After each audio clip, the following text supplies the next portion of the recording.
एटा माउसी किए कौन एटा कहती खपर घर ना ता भर होल ये पानी गल ओहो ये सब इंजीनियरिंग प्लानिंग आगु सब करते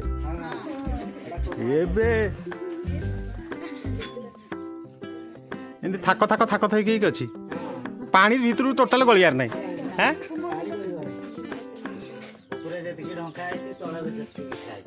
ये डिजाइन सब हाथ रही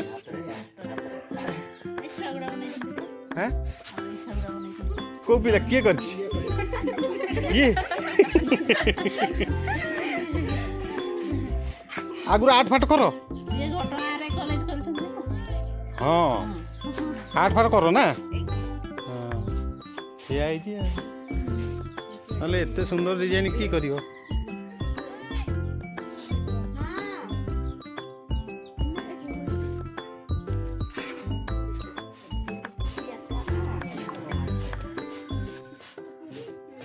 बढ़िया माझी भीतर पक्का कर देछ हाँ ये पूरा पक्का भाया देखा ये माटी ये पूरा पक्का घर भाया देखा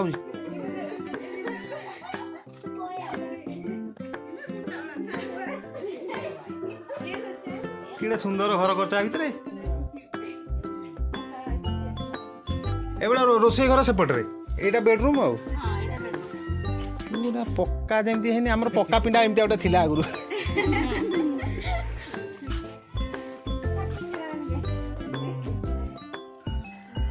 एटा की घर कर जिनस पत्र रखे शुआ बसा कर ना हाँ हाँ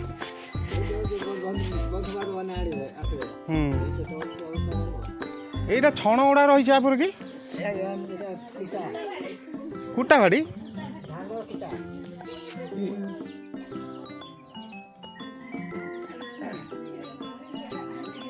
एत हाइट रो कई कल मौसा तले थिले गरु ये फोड़ा खाइबे ओहो ऊपर स्टॉक मार देछ जेतले गोरु गाई जेतले इच्छा हो तुम टाणी के दे खाया दबो टाणी के दे दो हां से टाणी की से सीढ़ी रे उठी की दे दो खाया ओहो सीढ़ी बनाई के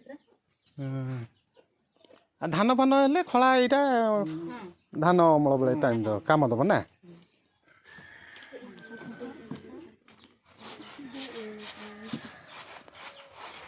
माउसी कौन धान अच्छार ना हाँ जाऊ जाऊ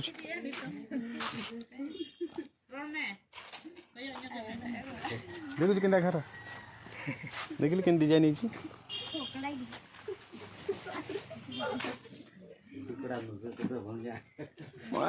एगुरा मौसा हाथ कर आगुरी ना मिस्त्री आन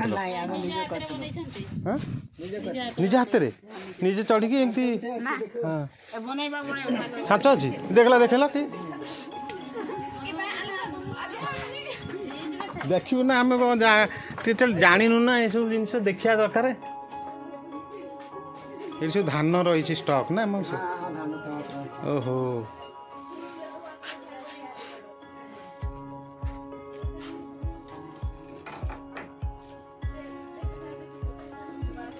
एटा मौसा की घरटा ये गोटे घर अच्छी जिनस कारबार करिया बोधे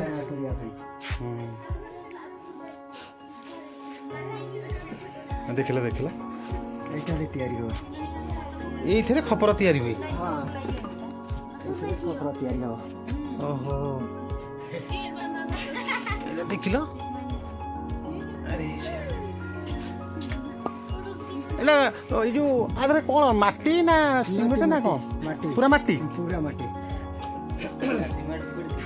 किछि नहीं माटी तैयारी करके तापर बोधे पोड़ी दउथिबो ना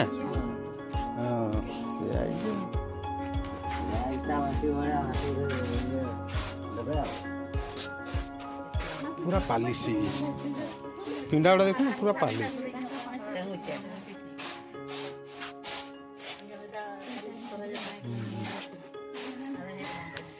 एटा मौसा आगुर कौन थिला ए जोड़ा ढांकी ढिंकी आउ ढिंकी अच्छी ଢିଙ୍କି ସେଟା ଭାଙ୍ଗି ଯାଇଛି ଖାଲି ଖୁଣ୍ଟଟା ଅଛି। ଆଉ ଏ ଢିଙ୍କିରେ ଧାନ ତମର କୁଟୁନ? ନାଇଁ ଏଥର ଆଉ କୁଟୁନି। ଆଉ ଏବେ ମେସିନ୍ ହେଇଗଲା। ମେସିନ୍ ହେଇଗଲା ସବୁ। ଗାଁରେ ମେସିନ୍ ପଡ଼ିଯାଇଛି? ହଁ। ଏଇଟା ତ ସବୁ ଭାଇ ଚୁନା ଫୁନା ବି ଯୋଉ ଉରା ଚାଉଳର ଚୁନା ଫୁନା ସବୁ ମେସିନ୍ ସବୁ ମେସିନ୍। ଢିଙ୍କିରେ ଆଗରୁ ଧାନ କୁଟା ହେଉଥିଲା ଢିଙ୍କିରେ। ଧାନ ହଁ। କୁଟା ହଉଥିଲା, ଚୁନା କୁଟା ମୁଁ ବି ପିଲାବେଳେ ଗାଁରେ ଦେଖିଛି ଧାନ କୁଟା ଥିଲା ଆଗରୁ କୁଟୁଥିଲେ। ଏ ମେସିନ୍ ହେଇଗଲାଣି ସବୁ ବନ୍ଦ ହେଇଗଲାଣି। ବନ୍ଦ ହେଇଗଲା। ଗୋବର ଲିପା କିନ୍ତୁ ଚାଲିଛି। ହଁ ଗୋବର ଲିପା ଚାଲିଛି। ହଁ ଗୋବର ଲିପାଟା ପବିତ୍ର। ହଁ ପବିତ୍ର ସେଇଟା ଆମର ନା ଓଡ଼ିଆରେ ପରମ୍ପରାରେ ଅଛି ପବିତ୍ର ଗୋବର ଆଉ। ପିଣ୍ଡାରେ ସବୁ ଲିପାଲିପି ହେଉଛି, ଖଳା ଫଳା ସବୁ ଲିପାଲିପି ହେଉଛି ଆଉ ନା, ସେଇଥିପାଇଁ ପୁରା ଚକାଚକ ହେଇକି ଅଛି। ତମେ ସବୁ କେଉଁ ଭାଷାରେ କଥା ହେଉଛ? ଓଡ଼ିଆ ନୁହଁ ତ? ଆଉ ଗୋଟେ କି ଭାଷା ଅଛି? ହଁ ହଁ ଦ୍ରୌପଦୀ ମୁର୍ମୁ। ହଁ ସେଇ ମୁଁ କେତେ ପ୍ରକାର ଭାଷା ମୁଁ ଶୁଣିଛି, ଏଇଟା ଗୋଟେ ଅଲଗା ଲାଗିଲା। ମୁଁ ଆମେ ସବୁ ଭାଷା ଶିଖିପାରୁ, ସେ କୁଲ ଭାଷା, ସେ ଓଡ଼ିଆ, ହିନ୍ଦୀ। କୁଲ ଗୋଟେ ଭାଷା ଅଛି ହଁ କୁଲ ଏଇଠି କହୁଛନ୍ତି ନା ଅଲଗା? ତଥାପି କେତେଟା ଭାଷା ଅଛି ୟା ଭିତରେ? ସେଇ କେଉଁଝର ବହୁତ ଭିତରେ ଭାଷା ଅଛି, କୁର୍ମି ଅଛି, କୁର୍ମୀ। ସେ କୁଲ ଭାଷା ଅଛି, ସାନ୍ତାଳ ଅଛି, ଓଡ଼ିଆ ଅଛି, ହିନ୍ଦୀ କହୁଛନ୍ତି ଏରିଆରେ ବି।